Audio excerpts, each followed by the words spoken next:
Hey guys, welcome to another episode of In the Game. I'm Robert Guerrero. I'm Mason Pratt. You know, something seems different this week about the set. I don't know. Yeah, something feels nice and different. Nice and professional. We want to thank the folks over at KHOU for donating one of their news desks. Yeah, we also don't have a rack of cloth behind us. Now we have this nice red wall. We are moving up in the world. But plenty of news and highlights to get to this week.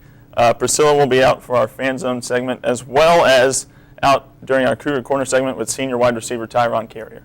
But until then, we have plenty of news to give you, so let's get started. Soccer's had a rough go recently, going 0-4 on their recent road trip, dropping them to 4-10 overall and just 1-4 in Conference USA play.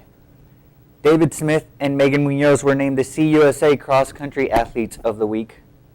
And in volleyball news, freshman setter Caitlin Ogletree was named CUSA Setter of the Week, helping the volleyball team go 2-2 on their road trip, dropping their first two to SMU and Tulsa, but finishing it off with back-to-back wins over East Carolina. After that excellent defensive performance against ECU, Philip Stewart was named the CUSA Defensive Player of the Week with his 2 picks.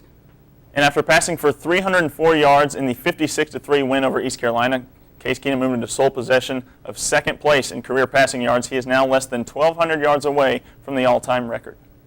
Golf tied for first in the Fighting Irish Gridiron Classic, and James Ross was named CUSA Golfer of the Week after his performance in that same event.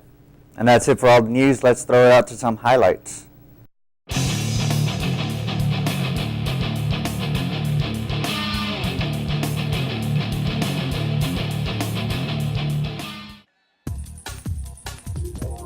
The Cougars advanced to 6-0 as they beat East Carolina 56-3 in front of another sellout crowd at Robertson Stadium. Quarterback Case Keenum threw for 304 yards with 3 touchdowns. The running back core stepped up big. Charles Sims led the attack with 84 yards and 2 touchdowns, and Michael Hayes and Bryce Bell combined for 107 yards and 2 more touchdowns. The defense stepped up big as they racked up 9 sacks and 4 interceptions. Junior linebacker Philip Stewart registered his first 2 picks of the season, and freshman linebacker Derek Matthews and sophomore defensive back Thomas Bates also had a pick in the game. Patrick Edwards was Keenum's top target of the 9, hauling in a career-high 12 receptions for 133 yards and 2 touchdowns. The Cougars will now step up to play against Marshall in the homecoming game. All right, we're going to take a quick break, and when we come back, Robert and I will recap the pounding of East Carolina as well as preview the homecoming matchup against Marshall. So stay right there.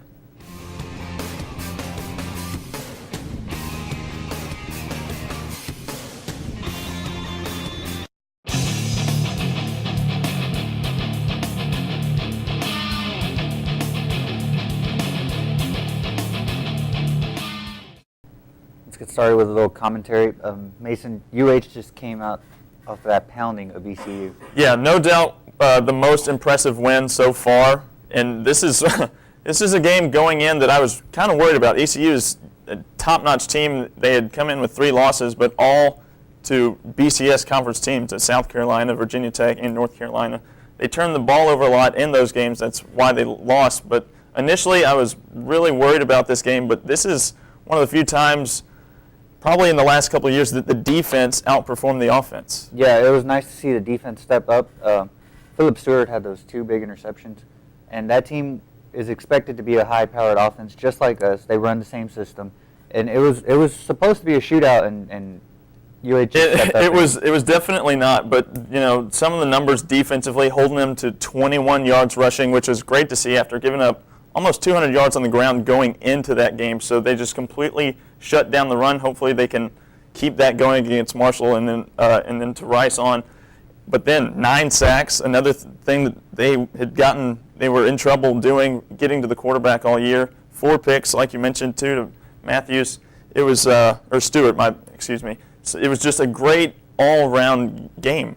Yeah, defense did everything they haven't been doing. They got to the quarterback. They forced turnovers, and they stopped the run, and that was refreshing to see, like you said. And it will be interesting to see if they can keep it up through the season. They're going to need it coming up, not particularly against Marshall, but against Rice, which has a very good run game. Yeah, and then just the offense, business as usual, quick strike, touchdowns, just another day at the office for Case Keenum, over 300 yards.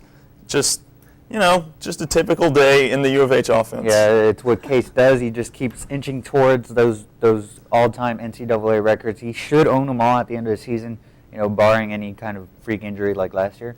Yeah, and it's very possible he sets all, maybe not the all-time passing, but the touchdowns and the all-time offense. They're very possible he gets those in this home stretch still with the game upcoming against Marshall as well as Rice. So it's very possible you could treat the home fans to some very memorable stuff. Yeah, and coming up is the homecoming game, and they're going to be wearing the throwback uniforms. It'll be nice to see going back to that Bill Yeoman era of football. Yeah, throwback style. But yeah, previewing that Marshall game. There's a lot of weird stats you can throw out there. Marshall has never won in the state of Texas, 0 for 7 all time. But, going into this game, I think two priorities, one on offense, one on defense. You got to stop Vinny Curry, who leads the nation in tackles for loss. He's just been living in opponents' backfields. Just ask Rice. He just completed Conference USA Player of the Week because of that game against Rice. And then the new quarterback got his first start at Rice last week, and they didn't have any rushing touchdowns going into that game. He gets 2. He's definitely one of those guys. He's not going to beat you with his arm, but just 100 yards passing and a pick. But on the ground, over 100 yards, 2 touchdowns. So I think if they can stop both of those guys, great chance of winning. It's dangerous for the UH defense. They finally got a game where they stopped the run, but now there's 2 offensive threats running the ball with the new quarterback in place, and he can run the ball, and that's what he did. Like you said, he got the first 2 rushing touchdowns for ECU of the season, 5 games in. Which is almost unheard of. I don't even know how that's possible, but statistically speaking, this is a game that they should take care of business, because Marshall, one of the worst offensive teams in the country, no doubt the worst in the conference. They just, like we said, just cannot run the ball, just struggling all year, and that's probably why they made that switch to A.J. Graham. Yeah, Marshall needs to come in, and Vinny Curry is a defensive beast. He's a monster. He's an NFL player for sure. Oh, no doubt. And he'll be playing in the NFL next year. And it'll be interesting to see if our line can stop it. Also, our running backs are pretty good blocking running backs. That's something that isn't said very much. All 3 of them are very good at protecting Case and giving them that extra that's 2-3 something, seconds. for as much as they run the ball well as they receive the ball, they don't get credit in that field. That definitely can block. But with this offense, there's not a whole lot of weapons for Marshall. So I think if you can keep Vinny Curry off of Case Keenum, which they've done pretty well all year, just giving up 8 sacks all year. So one of those is going to have to give, you think? Yeah, I think Case is just an excellent quarterback when it comes to sacks. He has excellent pocket presence. He can feel the rush coming, and he can move out of the pocket.